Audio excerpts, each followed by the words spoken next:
योद्धा अश्वत्थामा। अश्वत्थामा द्रोणाचार्य का पुत्र था, कृपि उसकी माता थी। पैदा होते ही वह अश्व की भांति रोया था, इसलिए अश्व की भांति स्थाम शब्द करने के कारण उसका नाम अश्वत्थामा पड़ा था। वह बहुत ही क्रूर और दुष्ट बुद्धि वाला था, तभी पिता का उसके प्रति अधिक स्नेह नहीं था। धर्म और न्याय के प्रति उसके हृदय में सभी प्रेरणा नहीं होती थी और न वह किसी प्रकार का आत्ताईपन करने में हिचकता था। उसका बचपन बड़ी ही कठिनाइयों के बीता था। उसके पैदा होने के समय द्रोणाचार्य बहुत निर्धन थे। उनके पास अपनी पत्नी और बालक के पालन पोषण के लिए भी पर्याप्त धन नहीं था। दूध के लिए एक गाय तक नहीं थी। एक दिन अश्वत्थामा बहुत भूखा था। उसने अपनी माँ कृपि से दूध मांगा। कृपि बालक की हठ देखकर दुखी होने लगी और वह उसको किसी तरह से बहलाने पुचकारने लगी, लेकिन अश्वत्थामा हठ पकड़ गया। अंत में कृपि ने चावल धोकर सफेद पानी बालक को पीने के लिए दे दिया। अश्वत्थामा यह जानता ही नहीं था कि दूध और पानी में क्या अंतर होता है। उसने दूध समझकर उसको पिया और उसमें से कुछ को बचाकर वह ऋषि पुत्रों को दिखाने के लिए गया। ऋषि पुत्रों ने चावल के पानी को पहचानकर अश्वत्थामा का उपहास करना आरंभ कर दिया। तब अश्वत्थामा को पता लगा कि माता ने उसे अन्य वस्तु देकर बहका दिया था। वह जाकर कृपि की गोद में रोने लगा। कैसी असह्य वेदना हुई होगी कृपि को उस समय, जबकि उसने निर्धनता के कारण अपने पुत्र से ही छल किया था। बाल्यावस्था के पश्चात यौवनावस्था तो अश्वत्थामा की पूर्ण वैभव के बीच कटी थी। द्रोणाचार्य को द्रुपद का आधा राज्य मिल गया था। फिर वे पांडवों और कौरवों के गुरु हो गए थे, जिससे उनको अपार द्रव्य मिलता था। अश्वत्थामा ने एक बार कहा भी था कि मुझे किसी वस्तु का अभाव नहीं है। धन धान्य, राज्य, संपत्ति सभी कुछ मेरे पास है। इसके पश्चात तो अश्वत्थामा का सम्मान बढ़ता ही चला गया। लेकिन महाभारत युद्ध के पश्चात फिर उसको दैव का अभिशाप सहना पड़ा। अश्वत्थामा महान योद्धा था। एक बार भीष्म पितामह ने उसकी प्रशंसा करते हुए कहा था, अश्वत्थामा महारथी है, धनुर्धारियों में श्रेष्ठ, विचित्र युद्ध करने वाले और दृढ़ प्रहार करने वाले हैं।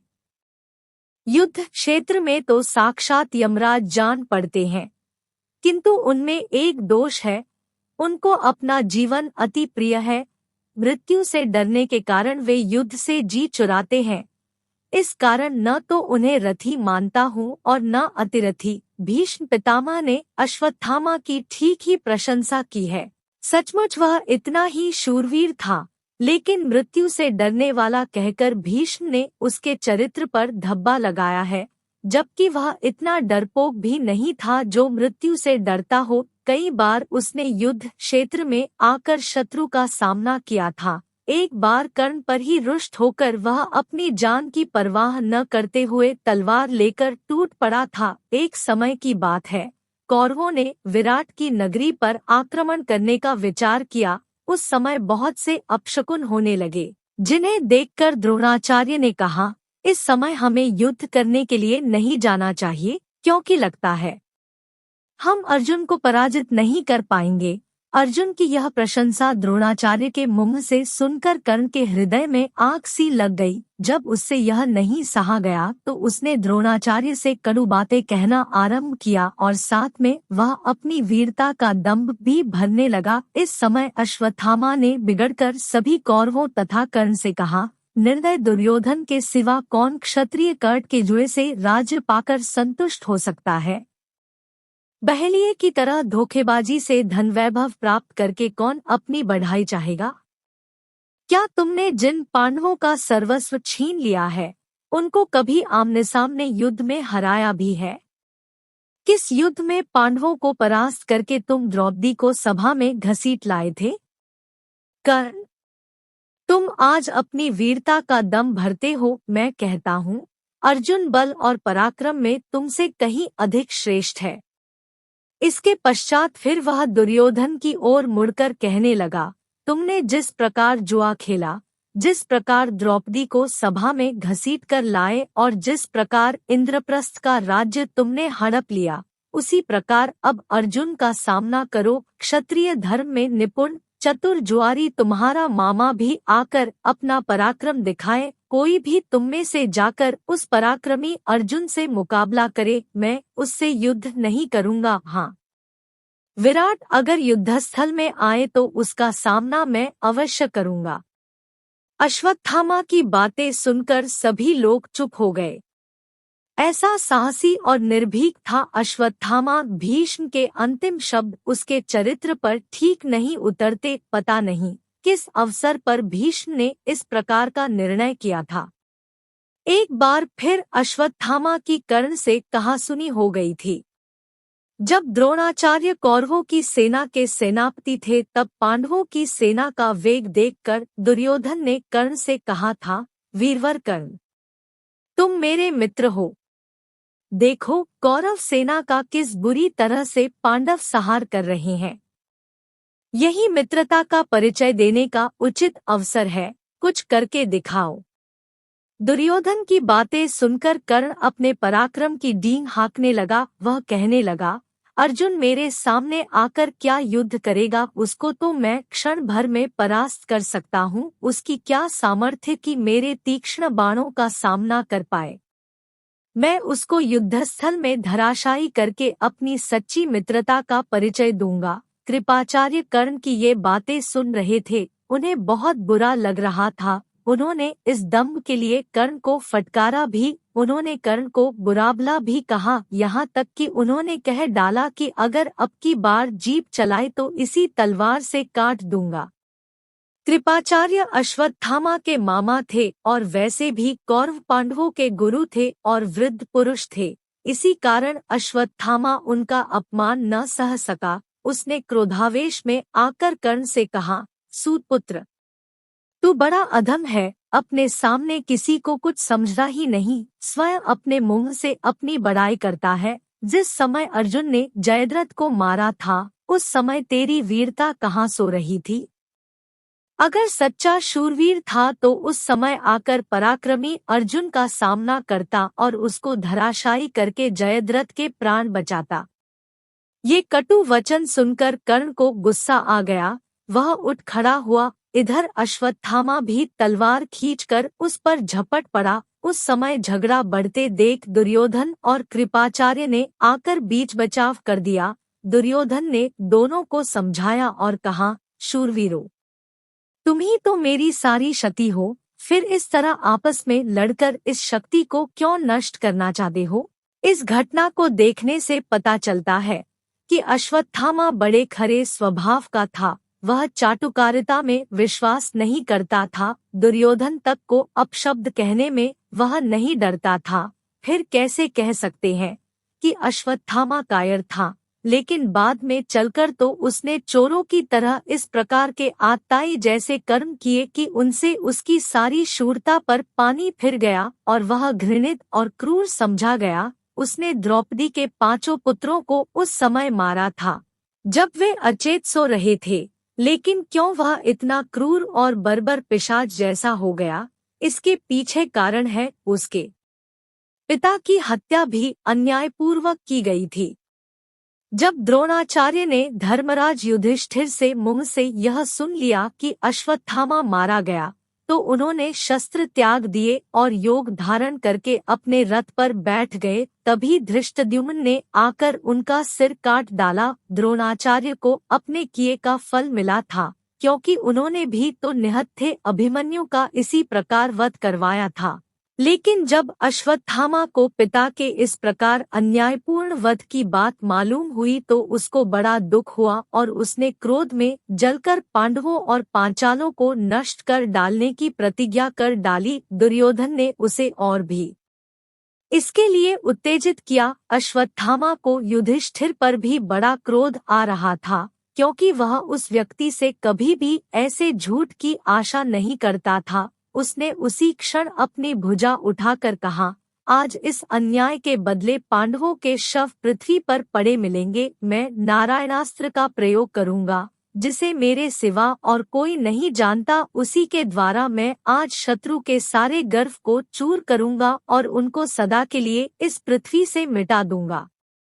दूसरे दिन अश्वत्थामा ने उसी नारायणास्त्र का प्रयोग कर दिया। पांडवों की सेना में उसके कारण हाहाकार मच उठा। असंख्य वीर योद्धा क्षत होकर पृथ्वी पर गिर पड़े। उस अस्त्र को रोकने की किसी में भी सामर्थ्य नहीं थी। इधर पांडवों के बीच द्रोणाचार्य की मृत्यु पर आपसी विवाद उठ खड़ा हुआ था। इस प्रकार अन्यायपूर्वक गुरु का मारा जाना अर्जुन और सात्यकी को अच्छा नहीं लगा। वे दोनों धृष्टद्युम्न को बुरा कहने लगे।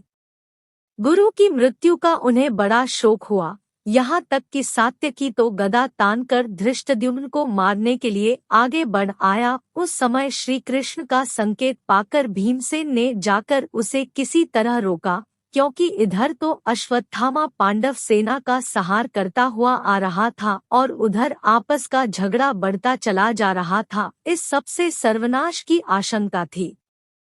गुरु की हत्या के लिए किसी ने तो स्वयं युधिष्ठिर तक को दोषी ठहराया। तब धर्मराज ने आवेश में आकर धृष्टद्युम्न से कहा, तुम पांचालों की सेना लेकर भाग जाओ, वृष्णि, अंधक आदि वंशों के यादवों के साथ सात्यकी चले जाएं। श्री कृष्ण अपनी रक्षा आप कर लेंगे, अन्यथा सैनिक युद्ध बंद कर दें। मैं भाइयों के साथ जलती आग में भस्म हो जाऊंगा। मैंने झूठ बोलकर आचार्य का वध करवाया है, इसी कारण तो अर्जुन मुझ पर रुष्ट है। इससे तो मैं अपनी जान देकर अर्जुन को सुखी करना चाहूंगा। भला आचार्य ने हमारे साथ क्या कम बुरा सलूक किया है। अनेक महारथियों ने अकेले अभिमन्यु को निहत्था करके आचार्य के सामने ही मार डाला था। द्रौपदी की दुर्गति भी इन्हीं के सामने हुई थी। दुर्योधन के थक जाने पर आचार्य ने ही उसे अभेद्य कवच बांधकर हम लोगों पर आक्रमण करने भेजा था। जयद्रथ की रक्षा करने में उन्होंने क्या कुछ नहीं उठा रखा था। मेरी विजय के लिए प्रयत्न करने वाले सत्यजित आदि पांचालों और उनके भाई बंधुओं के प्राण आचार्य ने ही ब्रह्मास्त्र चलाकर लिए थे। कौरवों ने जब हमें अधर्मपूर्वक बाहर निकाल किया था, तब भी आचार्य ने हमें सामना करने से रोका था। भला आचार्य ने हमारा कौन सा उपकार किया। युधिष्ठिर के आवेश को देखकर सभी योद्धा एक साथ थम से गए। ठीक ही कहा था धर्मराज ने, क्योंकि द्रोणाचार्य यद्यपि थे तो गुरु, लेकिन कुटिलता और क्रूरता उनमें भी थी, पक्षपात भी उनके अंदर था। युधिष्ठिर के आवेश में समय बीतता रहा और अश्वत्थामा द्वारा छोड़ा हुआ नारायणास्त्र और भी अधिक प्रचंड होता गया।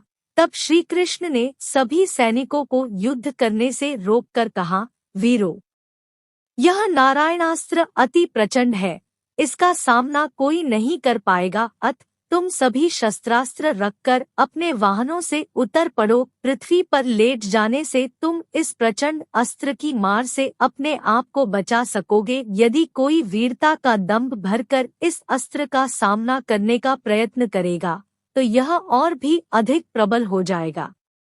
श्री कृष्ण की बात मानकर सभी योद्धा अपने अपने वाहनों से उतरकर पृथ्वी पर लेट गए, लेकिन भीमसेन के मस्तिष्क में श्री कृष्ण की बात नहीं बैठी। वह फिर भी अपनी वीरता बखानता हुआ बोला, मैं बाण चलाकर, गदा मारकर इस अस्त्र को विफर कर दूंगा। भयभीत होने की कोई आवश्यकता नहीं है, आज मैं अपना पराक्रम दिखाऊंगा। उसने अर्जुन से भी गांडीव उठाने के लिए कहा, लेकिन अर्जुन ने कह दिया कि वह गौ, ब्राह्मण और नारायणास्त्र के विरुद्ध गांडीव का कभी प्रयोग नहीं करेगा। अर्जुन की बात सुनकर भीमसेन क्रुद्ध होकर अश्वत्थामा की ओर झपटा। उसने बाणवर्षा से अश्वत्थामा का रथ छिपा दिया, लेकिन इससे नारायणास्त्र और भी अधिक प्रचंड हो गया। उस समय अर्जुन और श्री कृष्ण ने आकर भीमसेन के हाथ से अस्त्र छीने और उसको रथ से उतार लिया। इसके पश्चात नारायणास्त्र शांत हुआ और इस तरह पांडवों का सर्वनाश होते होते बच गया। नारायणास्त्र के शांत हो जाने पर दुर्योधन ने फिर अश्वत्थामा से उसी अस्त्र के प्रयोग के लिए कहा था, लेकिन अश्वत्थामा ने दोबारा उसे नहीं चलाया। उसके बाद उसने पांडव सेना से भीषण युद्ध किया और उस बीच उसने अमोघ आग्नेयास्त्र का प्रयोग किया। उसका विचार अर्जुन और कृष्ण सहित सारी पांडव सेना को नष्ट कर देने का था, लेकिन अर्जुन ने शीघ्र ही ब्रह्मास्त्र का प्रयोग करके उस अस्त्र को शांत कर दिया, किंतु फिर भी क्षणभर में ही आग्नेयास्त्र पांडवों की एक अक्षौहिणी सेना को तो भस्म कर गया। जब अश्वत्थामा का कुछ भी वश नहीं चला तो वह निराश होकर युद्धभूमि से लौट पड़ा और धनुर्विद्या की निंदा करने लगा। रास्ते में उसे महर्षि व्यास मिले। उन्होंने उसे बहुत समझाया और कहा, नादान, अर्जुन और श्री कृष्ण को मारने की सामर्थ्य किसमें है, जो तू व्यर्थ अपनी निष्फलता पर इतना खेद करता है। व्यास जी के समझाने से अश्वत्थामा के हृदय का संताप मिट गया। महाभारत युद्ध के अंत में हमें अश्वत्थामा मिलता है। कौरववंश के सभी प्रमुख योद्धा धराशायी हो चुके थे, केवल दुर्योधन शेष था। अंतिम सेनापति वही था। पांडव सेना बड़ी वेग से बढ़ रही थी। उसकी मार से घबराकर कौरव सेना पीछे भागने लगी, यहाँ तक कि दुर्योधन के भी पैर उखड़ गए थे। वह भी जाकर द्वैपायन सरोवर में छिप गया था। चारों ओर पांडव वीर दुर्योधन को खोजने लगे और जब उनको पता चला कि वह तो जाकर सरोवर में छिप गया है, तो सरोवर के किनारे पहुंचकर उन्होंने दुर्योधन को कायर कहकर ललकारना प्रारंभ किया। दुर्योधन चुनौती सुनकर बाहर निकल आया और भीमसेन से उसका गदायुद्ध हुआ। उस युद्ध में भीमसेन ने कृष्ण के इशारे से उसकी जांघ पर गदा मारी, जिससे वह आहत होकर पृथ्वी पर गिर पड़ा, लेकिन यह कार्य युद्ध के नियमों के विरुद्ध था। भीमसेन के इस अन्याय को देखकर अश्वत्थामा को बड़ा क्रोध आया। दूसरी बार फिर उसने पांडवों का अन्याय देखा था। दुर्योधन असह्य पीड़ा से कराहता हुआ पृथ्वी पर पड़ा था। उस समय कृतवर्मा और कृपाचार्य भी वहां उपस्थित थे। सभी को इस अन्याय पर क्रोध आ रहा था। अश्वत्थामा से नहीं सहा गया तो उसने हाथ उठाकर प्रतिज्ञा की कि वह पांडवों का इसी प्रकार नाश करके ही संतोष की सांस लेगा। दुर्योधन ने अश्वत्थामा की प्रतिज्ञा सुनी तो उसे ऐसा लगा कि मानो अभी कौरव पक्ष में और जान बाकी थी। तुरंत ही उसने कृपाचार्य से कहकर अश्वत्थामा का सेनापति पद पर अभिषेक करा दिया। अश्वत्थामा ने इस उत्तरदायित्व को संभाल तो लिया, लेकिन अब सेना भी तो नहीं बची थी, इसलिए अपना वचन पूरा करने के लिए उसे अपनी शक्ति का ही भरोसा था। वहां से तो अश्वत्थामा, कृपाचार्य और कृतवर्मा तीनों व्यक्ति वन की ओर चले गए, क्योंकि उनके ठहर जाने पर पांडवों के आमने सामने युद्ध होने की आशंका थी, जिसके लिए पर्याप्त शक्ति उनके पास नहीं थी। अश्वत्थामा वन के एकांत में पांडवों से किसी प्रकार बदला चुकाने की बात सोचने लगा। एक तो पिता का वध और फिर उस राजा का अन्यायपूर्वक वध, जिसके लिए उसने अपने जीवन को समर्पित किया था, उसके हृदय को और भी अधिक उत्तेजित करने लगा। वह किसी प्रकार पांडवों का सर्वनाश कर डालना चाहता था, लेकिन इतनी शक्ति न होने कारण कोई ठीक योजना नहीं बन पाती थी। सोचते सोचते रात हो गई, लेकिन फिर भी उसको नींद नहीं आई। जब रात के 1-2 पहर निकल गए तो उसने देखा कि उसी बरगद के पेड़ पर, जिसके नीचे वह लेटा हुआ था, एक उल्लू आया और सोते हुए कौओं का शिकार करने लगा। कौओं के बीच कोलाहल मच गया, लेकिन उल्लू ने बहुत से कौओं को मार दिया। अश्वत्थामा यह सब कुछ देखता रहा। तभी उसके मस्तिष्क में एक विचार आया कि यदि वह पांडवों से आमने सामने आकर मुकाबला करेगा तब तो वह उनको पराजित न कर सकेगा और न उनकी कोई विशेष हानि हो सकेगी। इसलिए जिस प्रकार अकेले उल्लू ने आकर नींद में असावधान कौओं को मार मार कर फेंक दिया है, उसी प्रकार यदि वह भी जाकर पांडवों का रात्रि के समय संहार करे तो उसकी प्रतिज्ञा पूर्ण हो सकती है। यद्यपि रात्रि में सोए हुए शत्रु पर आक्रमण करना युद्ध के नियमों के विरुद्ध था, लेकिन अश्वत्थामा तो इन नियमों का उल्लंघन पांडवों की ओर से देख चुका था, इसलिए उसने इसकी तनिक भी चिंता नहीं की और इसी प्रकार पांडवों को नष्ट करने का दृढ़ निश्चय कर लिया। प्रातः काल उसने कृपाचार्य और कृतवर्मा को अपनी यह योजना बताई, लेकिन उन दोनों ने इसका विरोध किया। कृपाचार्य धर्म और नीति की बातें करने लगे। इस पर अश्वत्थामा को क्रोध आ गया और वह दोनों को बुरा भला कहने लगा। अंत में दोनों को उसकी बात माननी पड़ी। तीनों अपने विचारों में पूरी तरह दृढ़ होकर पांडवों के शिविर के पास आए। अश्वत्थामा एकाएक सोती हुई पांडव सेना पर टूट पड़ा।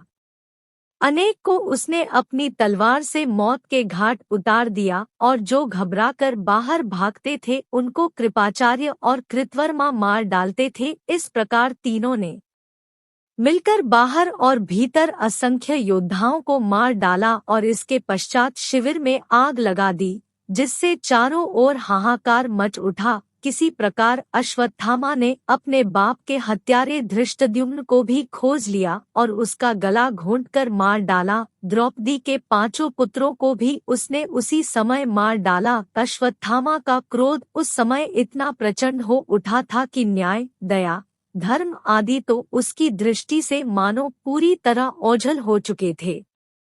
वह तो बर्बरता और निर्दयता का खेल रहा था। उस समय 5 पांडव श्री कृष्ण और सात्यकी शिविर में नहीं थे। कौरवों के पराजित होने पर जब पांडवों ने उनके शिविर पर अधिकार किया था तो उन्हें अपार कोष, सोना, चांदी, रत्न, आभूषण, वस्त्र, दास दासी आदि अनेक वस्तुएं मिली, जिन पर उन्होंने अपना अधिकार कर लिया।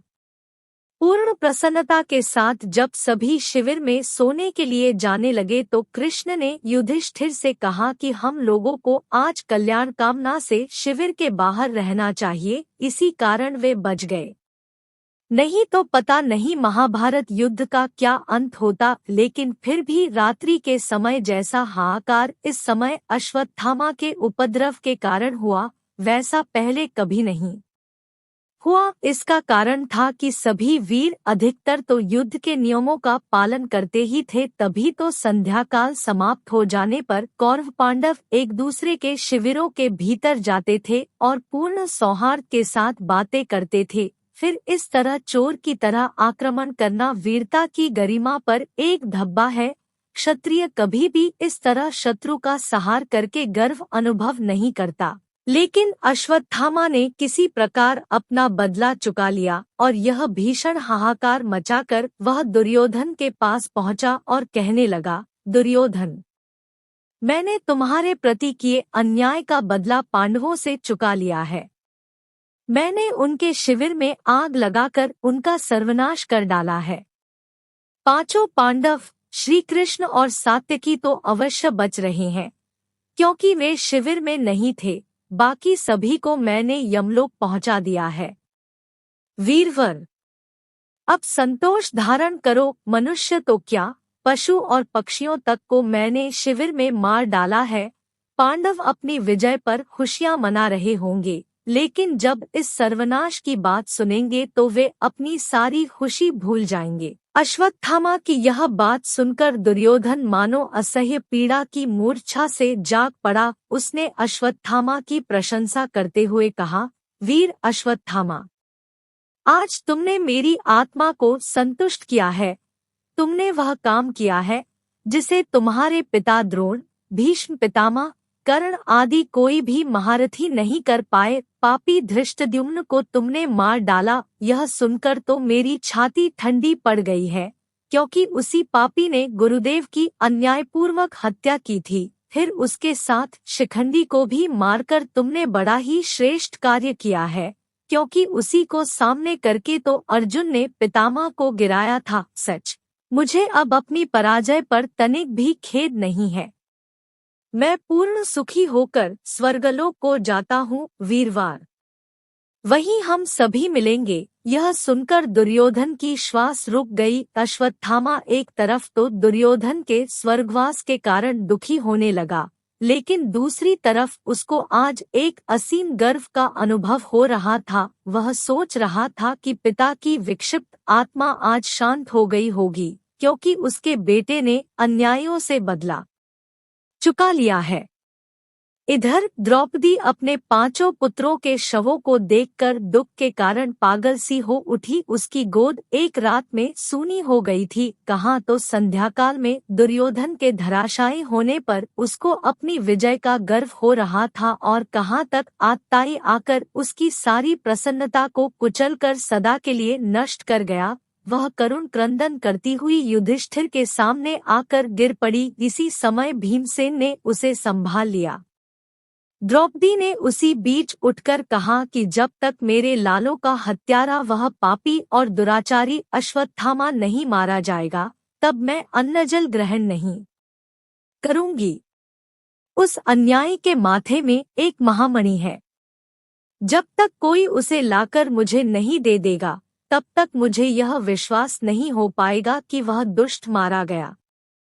द्रौपदी की यह बात सुनकर भीमसेन अपनी गदा उठाकर अश्वत्थामा के पीछे दौड़ा। पूरे आवेश के साथ भीमसेन के चले जाने के पश्चात श्री कृष्ण ने युधिष्ठिर से कहा, धर्मराज, भीमसेन की रक्षा का उपाय करना चाहिए, क्योंकि अश्वत्थामा के पास ब्रह्मशिर अस्त्र है, जिससे क्षणभर में सारा भूमंडल नष्ट हो सकता है।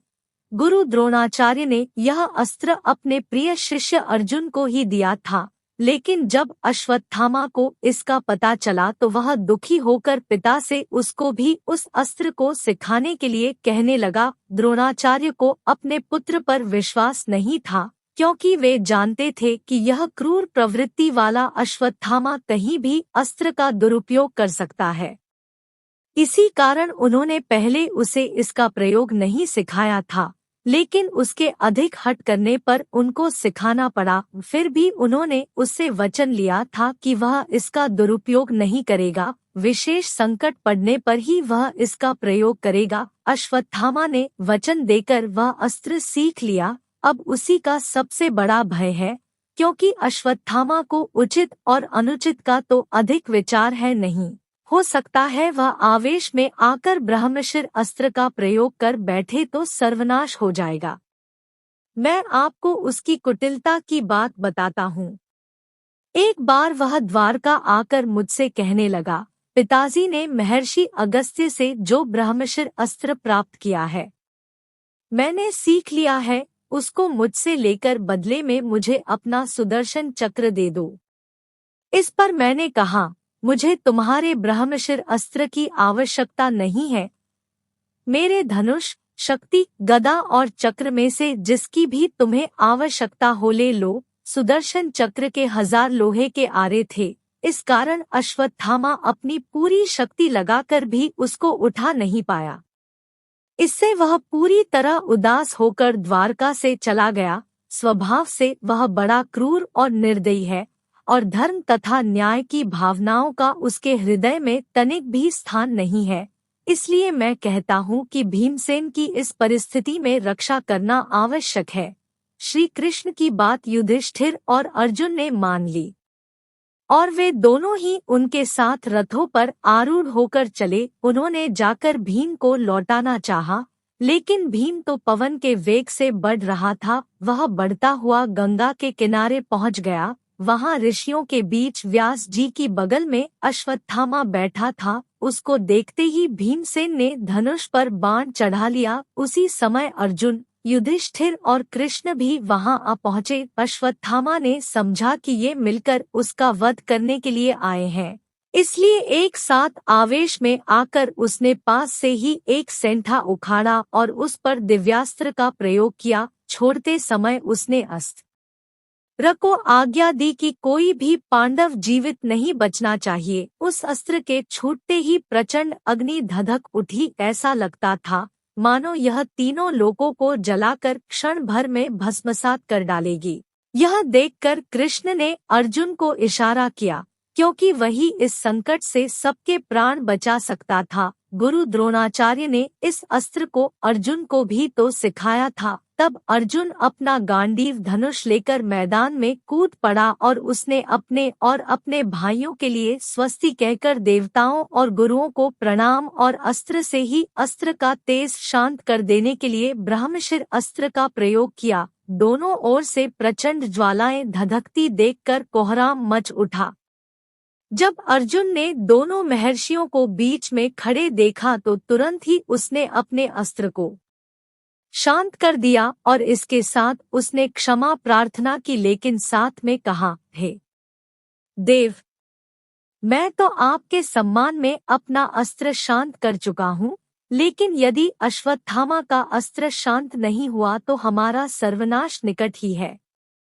अब आप ही बताइए, हमें क्या उपाय करना चाहिए। अश्वत्थामा अस्त्र को चलाना तो जानता था, लेकिन उसको लौटाने की विधि उसको मालूम नहीं थी। इसी कारण व्यास जी के कहने पर उसने कहा, हे महामुनि, मैं अस्त्र को नहीं लौटाऊंगा। मैं पांडवों का सर्वनाश देखना चाहता हूँ। ये बड़े अन्यायी, दुराचारी और पापी हैं।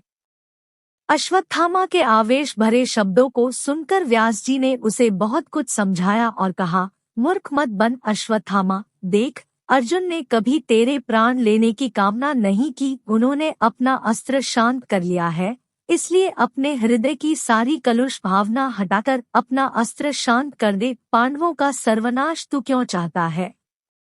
क्या तू नहीं जानता कि जिस राज में दिव्य अस्त्र के द्वारा ब्रह्मशिर अस्त्र निष्फल किया जाता है, वहाँ 11 वर्ष तक पानी नहीं बरसता। यही कारण है कि अर्जुन समर्थ होते हुए भी तेरे अस्त्र को नष्ट नहीं करते। सभी का कल्याण सोचता हुआ तू अपने अस्त्र को शांत कर दे और तेरे मस्तक में जो मणि है उसे देकर युधिष्ठिर से समझौता कर ले। इस पर अश्वत्थामा बोला, हे महर्षि, यह मणि तो संसार में अद्वितीय है, कहीं भी इस प्रकार की मणि नहीं मिल सकती। अगर यह किसी के पास हो तो शस्त्र, रोग, भूख, प्यास आदि की पीड़ा नहीं होती। देवता, राक्षस, नाग और चोर इत्यादि कोई भी किसी प्रकार नहीं सताता। आपकी आज्ञा का उल्लंघन मैं कभी नहीं कर सकता। यह मेरी मणि है, आप चाहें तो इसे युधिष्ठिर को दे दें, लेकिन मेरा यह प्रचंड अस्त्र तो उत्तरा के गर्भ पर जाकर अवश्य गिरेगा। अभी तो पांडवों का वंशधर पैदा होगा, मैं उसको नष्ट करके पांडवों के वंश और कुल को जड़ समेत नष्ट कर देना चाहता हूँ। व्यास जी अश्वत्थामा का यह क्रूर निश्चय सुनकर चुप पड़ गए, लेकिन श्री कृष्ण ने कहा, अश्वत्थामा, तुम्हारा दिव्य अस्त्र अपनी सारी शक्ति दिखा दे। गर्भ का बालक मृत रूप में ही पैदा होगा, किंतु फिर भी वह जीवित होकर 60 वर्ष तक राज्य करेगा और पांडवों की वंश परंपरा को आगे बढ़ाएगा। कौरव वंश के परीक्षीण होने पर उसका जन्म होने के कारण उसका नाम परीक्षित रखा जाएगा। कृपाचार्य उसको धनुर्वेद की शिक्षा देंगे। लेकिन अश्वत्थामा, तुम्हें इस निर्दयता और अमानुषिकता का पूरा पूरा दंड भरना पड़ेगा। 3000 वर्षों तक तुम्हें निर्जन देश में अकेला भटकना पड़ेगा। कोई तुमसे नहीं बोलेगा। तुम्हारी देह से पीव और रक्त की दुर्गंध निकला करेगी। तुमको कोढ़ और अनेक तरह की व्याधियां हो जाएंगी, जिसके कारण तुम्हारा जीवन निरतंद्र एक अभिशाप बनकर रहेगा। श्री कृष्ण की बात अटल थी। अश्वत्थामा को देव ने यही दंड दिया, मणि उससे छीन ली जाती है। द्रौपदी को अश्वत्थामा पर बड़ा आक्रोश था। वह उससे अपने पुत्रों के वध का बदला चुकाना चाहती है और इसी प्रकार भीमसेन भी पूरी तरह क्रोधयुक्त होकर उसका वध करना चाहता है, लेकिन युधिष्ठिर करुणा करके उसे छोड़ देते हैं और वह अपने भाग्य पर दुखी होता हुआ वन की ओर चला जाता है। कहते हैं उसको अमरता प्राप्त थी, इसलिए आज भी कहीं कहीं यह विश्वास प्रचलित है कि अश्वत्थामा एक दिन भिखारी का सा रूप धारण करके नगर के भीतर आता है, लेकिन कोई उसे पहचान नहीं पाता। इस तरह अश्वत्थामा का जीवन सदा के लिए अभिशाप बन गया। उसकी क्रूरता और निर्दयता का यही परिणाम था। अंत में यही कहा जा सकता है कि जैसा अमानुषिक कृत्य अश्वत्थामा ने द्रौपदी के 5 पुत्रों को मारकर किया, वैसा तो शायद महाभारत के किसी पात्र ने नहीं किया। यह बड़ा नीचतापूर्ण घृणित कार्य था। इसीलिए चाहे अश्वत्थामा कितना ही बड़ा योद्धा था और धनुर्विद्या में पारंगत था, लेकिन उसके प्रति मनुष्य के हृदय में सम्मान की भावना जागृत नहीं होती। यही कहना पड़ता है कि वह एक प्रकार का नर पिशाच था। जो प्रतिशोध की आग में पूरी तरह अंधा होकर नीच से नीच कार्य कर सकता था, रात्रि में असावधान और निहत्थे सैनिकों पर उसका हमला करना महाभारत युद्ध की सारी गरिमा को नष्ट कर देता है। उस विशाल युद्ध के बारे में आज तक कथाएं चली आती है कि वे सच्चे योद्धा थे जो दिन भर संग्राम करते थे और संध्याकाल समाप्त होते ही एक दूसरे के शिविरों में आकर आपस में गले मिलते थे। यही आज के युद्ध में और उस महाभारत के युद्ध में अंतर था। उसमें छल और कपट कम था, लेकिन अश्वत्थामा ने छल से रात्रि को चोर की भांति आक्रमण करके उस गरिमा को नष्ट कर दिया। सचमुच वह उल्लू की तरह क्रूर और निर्दयी था। प्लीज चैनल को सब्सक्राइब करें, आपके सपोर्ट की जरूरत है।